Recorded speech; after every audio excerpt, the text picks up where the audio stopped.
अस्सलामु अलैकुम नाज़रीन। प्यारे नाज़रीन, आज का ये वाक़या एक सच्चा वाक़या है जो सऊदीया के एक शेख ने ख़ुद बयान किया है। शेख ये बात कहते हैं कि एक आदमी ने मुझे कॉल की कि क्या आप हमारे घर आकर एक मैयत को गुस्ल दे सकते हैं। शेख ने जवाब दिया कि ठीक है। शेख साहब उस जगह पर चले गए। शेख ये बात कहते हैं कि जब मैं गया तो वो कोई घर नहीं बल्कि एक किला था, एक बहुत बड़ा किला। मैन दरवाजे से दाखिल होने के बाद भी आपको 5 मिनट लग जाते थे।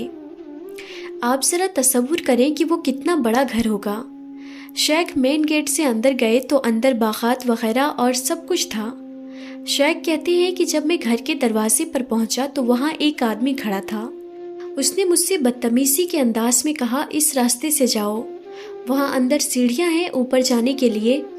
शेख तकरीबन 60 साल के बुजुर्ग थे। शेख ने उसकी जानिब देखा और कहा, मैं जा रहा हूँ। उसने फिर से कहा, आप खुद चले जाएंगे या मैं किसी नौकर को बुलवाऊं जो आपको लेकर जाए। शेख को ऐसा लगा कि जैसे ये वही शख्स है जिसने उनको फ़ोन करके बुलाया है, लिहाजा उन्होंने कहा, मैं खुद चला जाऊंगा, मुझे किसी की ज़रूरत नहीं। उस शख्स ने दोबारा से कहा कि अगर आपको रास्ता मालूम नहीं है तो मैं किसी नौकर को बुलाकर आपके साथ भेज देता हूँ। शेख ने उससे कहा, देखो मैं तुम्हारा कोई नौकर नहीं हूँ, मैं यहाँ एक मुक़द्दस फरीज़ा सरअंजाम देने आया हूँ जो मैं फ़ी सबीलिल्लाह कर रहा हूँ।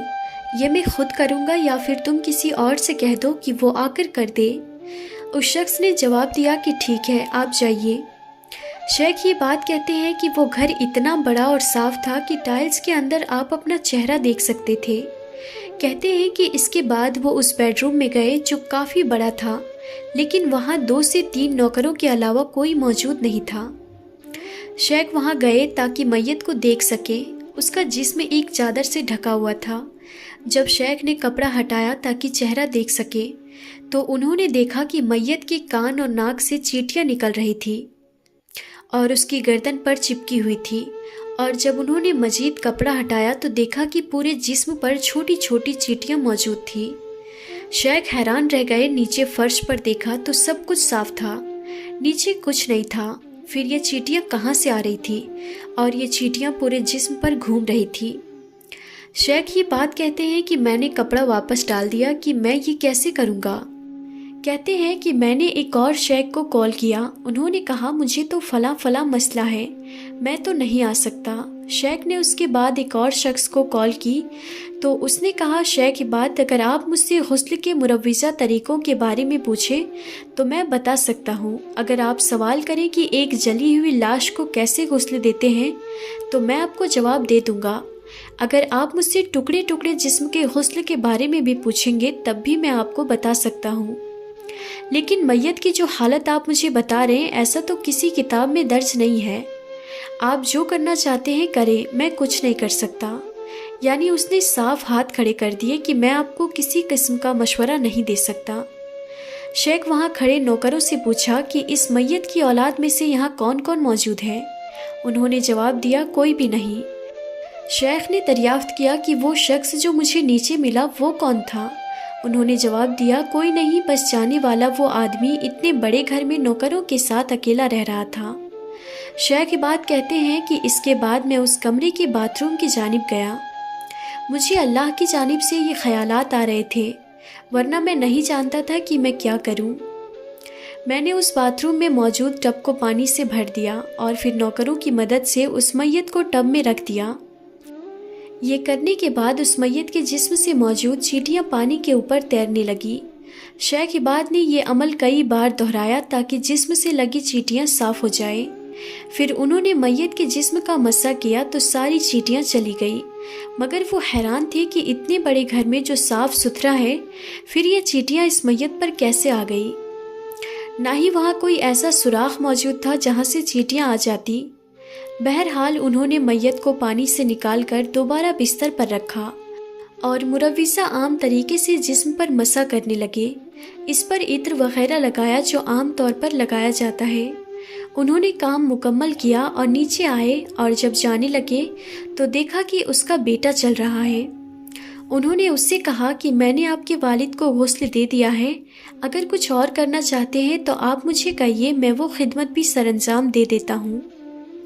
बड़ी सख्ती और बदतमीज़ी के साथ उस नौजवान ने कहा कि वो सामने कमरा ड्राइवर्स के लिए है, वहाँ चले जाइए और खाना खाइए। शेख इबाद हैरान रह गए कि ये क्या तरीका है, आखिर क्या चल रहा है, इस तरह बातचीत क्यों की जा रही है।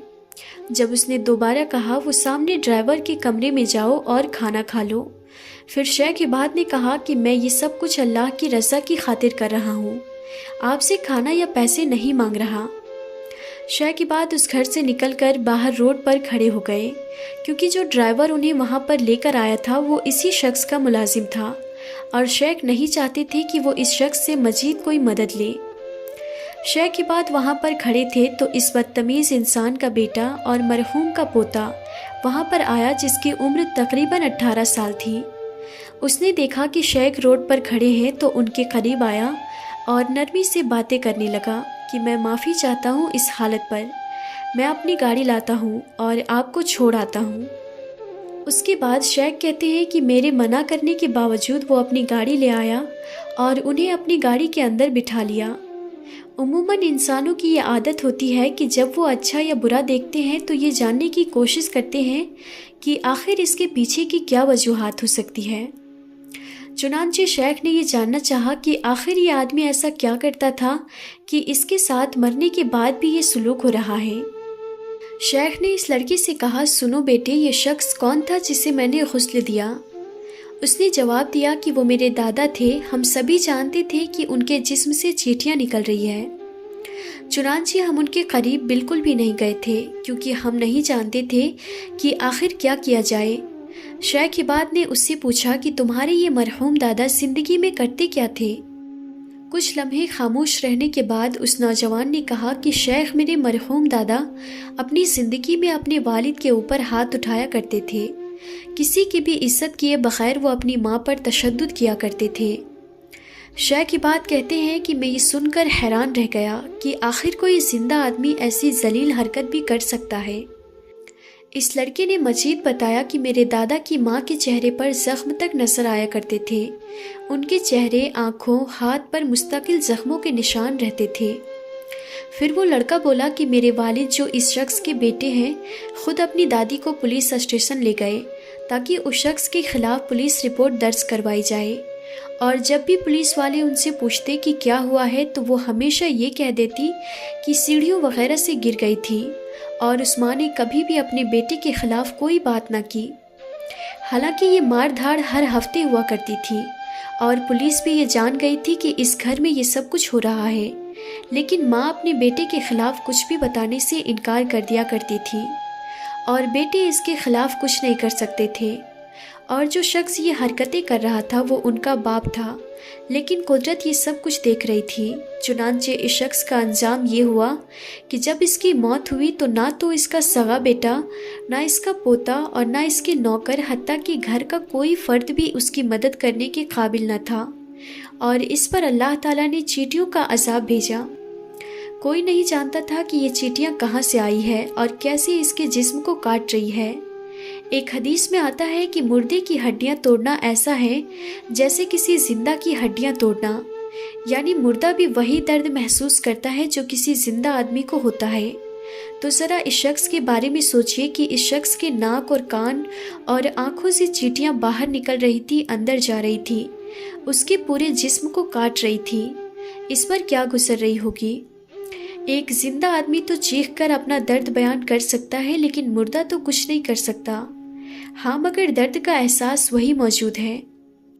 चुनांचे इस बात पर तो तमाम उलमा का इत्तिफाक है कि अपने वालिदैन के साथ किसी भी किस्म के सलूक का अंजाम आप न सिर्फ आखिरत बल्कि दुनिया में भी देखते हैं। अल्लाह ताला से हरदम ये दुआ रहनी चाहिए कि जब तक हमारे वालिदैन ज़िंदा हैं हमें उनकी खिदमत करने की तौफीक दे, और जब वो इस जहां से चले जाएं तो हमें उनके लिए सदका जारिया बना दे। अगर आपके दिल में भी यही सदा है तो कमेंट बॉक्स में आमीन ज़रूर लिखिएगा। नाज़रीन, आप इस वीडियो को अपने दोस्तों के साथ ज़्यादा से ज़्यादा शेयर करें। तो हम उम्मीद करते हैं कि आप सबको हमारी आज की ये वीडियो ज़रूर पसंद आई होगी।